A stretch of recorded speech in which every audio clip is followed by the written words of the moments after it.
Hello, everyone, and welcome to the test. Aren't you a little spooked out by that? Aren't you spooked out by the bell, the toll? So apparently this is a bit of a psychological game where you're pretty much forced to answer the truth about certain hypothetical scenarios and whether or not you would do the right thing. So I guess without further ado, let's get right in. Also, got this will be the first face cam video that'll go up on YouTube eventually. So that's pretty cool. And there's one thing this will be known for, at least it's that. So yeah, new game.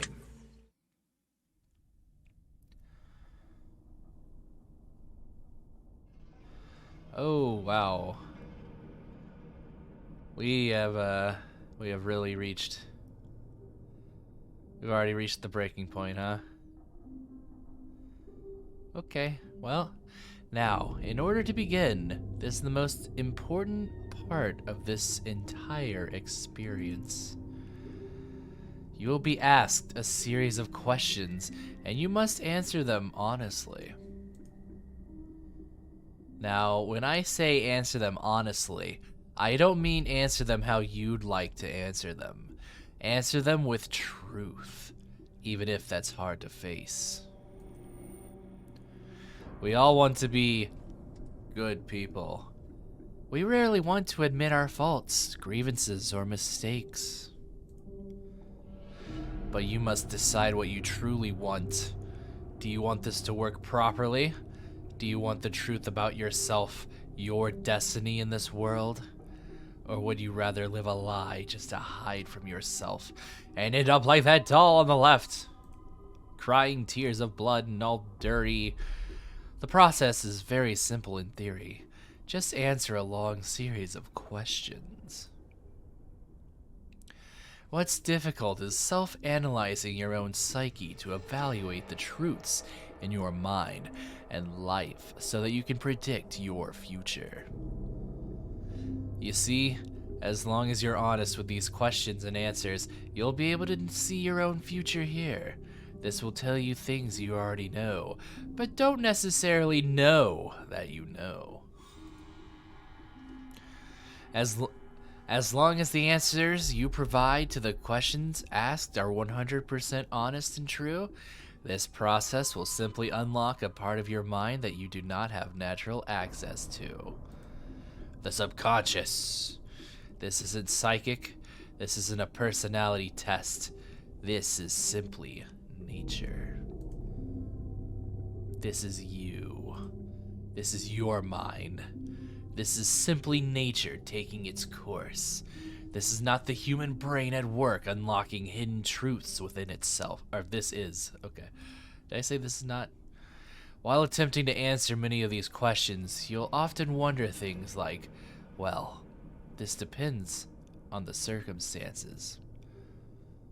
Create your own circumstances in your mind and answer the questions with a simple yes or no as you see fit.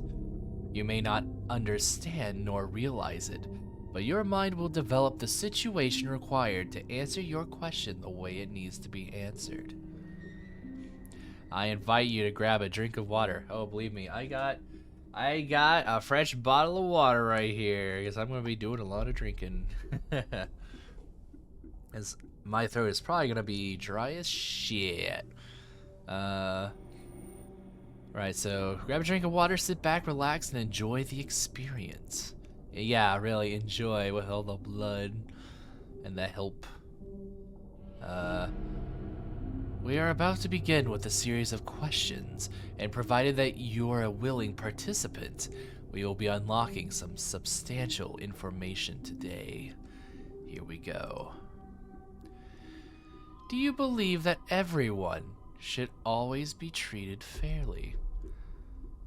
I think that one's a pretty easy no. Well, actually, I guess that would depend. Because here's the thing, right? Some people are horrible. Some people have done unspeakable things. And whether or not, well, at a certain point it begs the question, do they even deserve to be treated like humans? Is that treating them fairly? Like if they treat others like garbage, do they deserve to be treated like garbage as well? Is that fair? Would that be treating them fairly, truly? I would almost say yes to that sort of answer. Like, of course it's gonna be dependent on the circumstances, but I do think fairness is, well, I guess it comes back around, huh? You treat people fairly, then you should get treated fairly. If you treat people unfairly, you should, in a way, get treated. Well, I don't want to make it sound like I'm mixing words here or mincing them, but like, maybe I've gone too far down the rabbit hole of what's the word? Starts with an S. Semantics. But everyone should always be treated fairly. I think it does depend on what they deserve out of life. If you want to treat them poorly because they are a rather disgusting human being, then I think that is treating them fairly. Treating them subhuman, almost. So, in a weird way, I would say yes to this question, because I do think you can treat someone fairly in an unfair way, just desserts or justice or whatever, justice served. So yeah, I guess I'll go with yes. Do you believe that everyone should always be treated equally? Ideally, yeah, but again, it depends on what they've done or made of their life choices. I think this one's a little easier to say no to. I do think that there is a fair difference between treating someone fairly and then treating someone equally as you would another. But then again, if I've already said that everyone should be treated fairly, then it should I don't know if it should necessarily follow that they be treated equally, but like, I would have to apply that sort of moral standard to everyone, right? If all people are treated fairly, then they should all be treated equally. Or at least if I'm gonna hold myself to the standard of like treating everyone fairly, depending on what they've done or not, then I should also hold them that they should be treated equally, even if those very specific actions aren't equal. In a way, it's another way of saying that they get what they perhaps deserve. So, I guess I would also have to say yes to this. If I'm making sense here, I might not be making sense, but I've got it worked out in my mind. Have you ever invented anything? No. That one's pretty easy. I don't think I've invented anything. Or I guess that also depends, like, you could say that I've invented a short story, but I don't know if, I think invent is a rather choice word here. Because technically speaking, any story you come up with doesn't use original words or original letters or articles or anything like that. You're basically remixing remixing the tape. I have not, to my remembrance, invented anything. So I would say no. I have not. Do you believe that you are worthy of someone's time investment? Ooh. I've always held myself to be someone that would always, you know, support others and not necessarily care about myself. You know what I mean? Like, love others, but it's alright not to be loved in return. So in that sort of way, I would almost say no, as weird as it is. I know this is, that the very existence of this video means that I want somebody to invest time in me. But am I actually worthy of someone's time investment? I guess not necessarily. Technically, none of us are really worthy of somebody else's time investment. I'm also starting to think about friends and family. Like, or at least especially my parents. It would seem weird to say no when they would view themselves, or they would view me as worthy of their investment. Everyone, maybe, I don't know. I feel like my friends and family, if they were asked this question about me, they would say yes. But in a weird way, I would almost just deject that notion that I am not worthy. It's in the weirdest way. I don't know how else to explain it, but I do think whatever I've done up until now is, I don't know. I guess it's worthy, but fundamentally speaking, I don't know. I don't know how grand I am in the grand scheme of the universe, so I would probably say no. We'll see what happens. Would you consider yourself to be open-minded? I think so. I think that one's... I'm down to, you know... I like to think about things. Like, I am not one of those people that tend to make an automatic judgment based on, like, first impulse. Sometimes I will just for comedic effect, but deep down, no. I would consider myself open-minded, open to trying things. I'm not that old yet. Geez. I would consider myself to be open-minded, hopefully. Who knows if this game is about to prove me wrong, but would you say that you sometimes have trust issues? Maybe. I think that might be fair. I know some people have left me high and dry a lot of times, so that does definitely affect my my perception of dealing with others. And I mean, I'm not like blaming anyone for it. It's just the way that things sometimes work out. Issues is a rather extreme term, isn't it?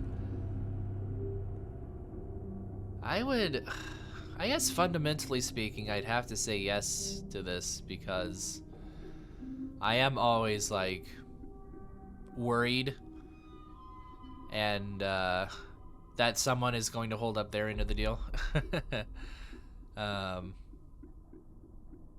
I almost want to say that's like natural.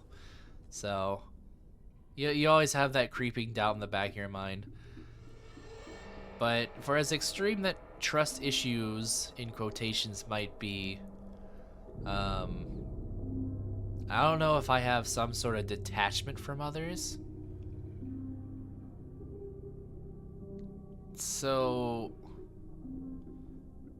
I think it's probably safer to answer yes on this.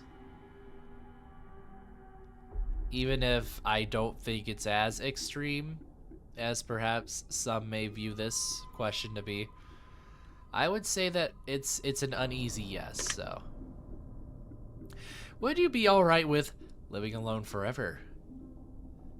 I try to convince myself that yeah, it'd be alright. This is actually a question that I go back and forth on constantly. But I do think I would go insane and do worse if I were to live alone forever. We are, as they say, naturally social. A naturally social species. So I will be honest and say no, I would not be alright. Do you always give someone the benefit of the doubt? Always? Not always. I'll just go ahead and say that. That's a... Well... I do try to see the good in people, you know? If we were to push this question to a logical extreme, no.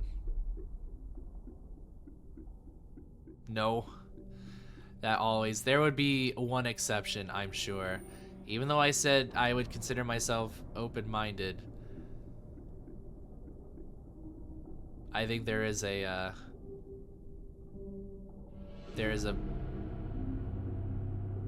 pushing point where you can't give somebody the benefit of doubt. If all the evidence, or if they're like proven guilty for something terrible, and it's, you know, very obvious that they did it, they admitted it even, I would not give them the benefit of doubt that they are perhaps innocent or whatever.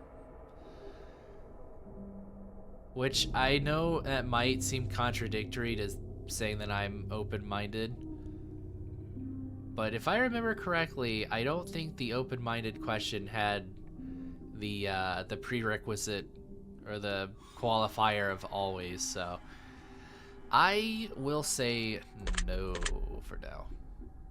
Do you dislike the sound of your own voice? I used to, but then I played.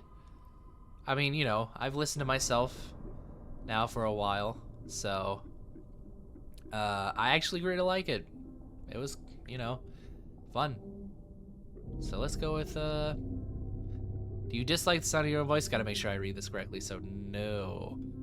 I do not dislike the sound of my own voice. I actually quite enjoy it. Do you like the color blue more than the color black? Ah, look at these Europeans giving us couleur instead of color. Or maybe, well, yeah, adding in that extra U in there. What is that nonsense? As for blue though, I think generally, or blue versus black, I think I like black better. Only because it can go at so many different color schemes where blue can't. Blue is, it's a good color. They're both S tier colors in my book, but I gotta give the edge to black on that one. If you found money on the street and knew who it belonged to, would you give it back to them? That's a resounding yes for me. I don't care about money. Well, let me rephrase. I do care about making a living wage, but right now, I would not care about money so much as to steal it from someone. And even on thinking about it, like, yeah, I would give it back to them. I guess that, you know, it goes to show that I'm not in a terrible position. Because I guess if you were, say, homeless, living out on the streets, and you found money, I guess I wouldn't necessarily blame you for taking it. maybe I would. There'd be a little judgment, but also I would be sympathetic towards someone that needs that money. But therein lies the problem, is that if you both need the money, things can get awkward. And I do think you should probably give that money back, either way. If it's in your power or whatever, to give it back to them. But yeah, right now, I would. Definitely. Are you sure you want the answers you seek? Ooh, the scary one. We'll save that for next time on Hooky Hour. Until then, see ya. Bye.